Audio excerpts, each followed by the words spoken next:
उन्हें लोग आकर्षक कहते थे, मजाकिया, यहाँ तक कि साहसी भी। लेकिन उस मुस्कान के पीछे एक ऐसा तानाशाह था जो मौत के साथ नाचता था। इदी अमीन दादा, पूर्व बॉक्सिंग चैंपियन, सम्मानित सैनिक और अफ्रीका के सबसे डरावने तानाशाहों में से एक। उसने 1971 में सत्ता हथिया ली, आज़ादी और गर्व का वादा करके। लेकिन जो हुआ वह खून में डूबी हुई अराजकता थी। इदी अमीन को सिर्फ सत्ता नहीं चाहिए थी, वह युगांडा को अपनी छवि में ढालना चाहता था, और जो फिट नहीं हुआ उसे मिटा दिया गया। अगस्त 1792 में अमीन कैमरों के सामने खड़ा हुआ और एक ऐसा ऐलान किया जिससे दुनिया हिल गई। सभी एशियाई युगांडा छोड़ दें। उन्हें दिए गए 90 दिन, न 91, न 100, सिर्फ 90।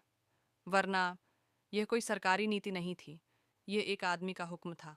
अमीन ने दावा किया कि उसे एक सपना आया कि अल्लाह प्रकट हुए और चेतावनी दी कि एशियाई युगांडा की अर्थव्यवस्था को नुकसान पहुंचा रहे हैं। लेकिन सच्चाई, वह जलता था।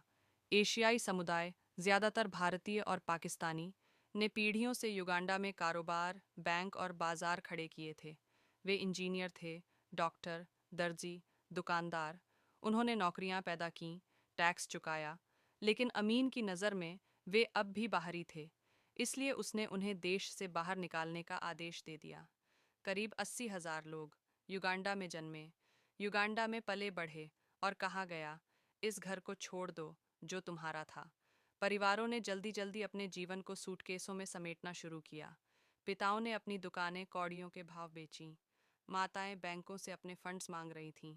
बच्चों को समझ नहीं आ रहा था कि सैनिक उनके घरों के बाहर चिल्ला क्यों रहे हैं। कोई विदाई नहीं हुई, सिर्फ डर। एयरपोर्ट पर अफरा तफरी थी, भीड़ रो रही थी, हथियारबंद गार्ड चिल्ला रहे थे। कुछ को लूटा गया, कुछ पर हमला हुआ, कई लोग खाली हाथ रह गए। जो कुछ उन्होंने बनाया था सब छीन लिया गया तानाशाही द्वारा। और अमीन, वह कैमरे के लिए मुस्कुरा रहा था। वह छोड़ी गई दुकानों का दौरा करता था, जैसे कोई राजा खजाना देख रहा हो। उसने ये दुकानें अपने वफादार जनरलों और अन्नाड़ी गुर्गों को सौंप दीं। कारखाने ढह गए, दुकानों में खाली शेल्फ। युगांडा की अर्थव्यवस्था टूट गई, लेकिन तानाशाह नहीं डिगा। उसने इसे जीत कहा, एक सफाई। उसने कहा, मैं विजेता हूँ, मैं किसी से नहीं डरता सिवाय खुदा के।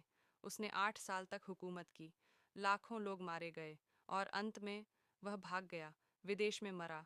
कभी सज़ा नहीं मिली, लेकिन उसके अपराध आज भी जिंदा हैं, यादों में, जख्मी बचे लोगों में, खामोशी में। अब तुम उनमें से एक कहानी जानते हो। अगर इस कहानी ने तुम्हें कुछ महसूस कराया, गुस्सा, दुख या अविश्वास, तो इसे यूं ही मत जाने।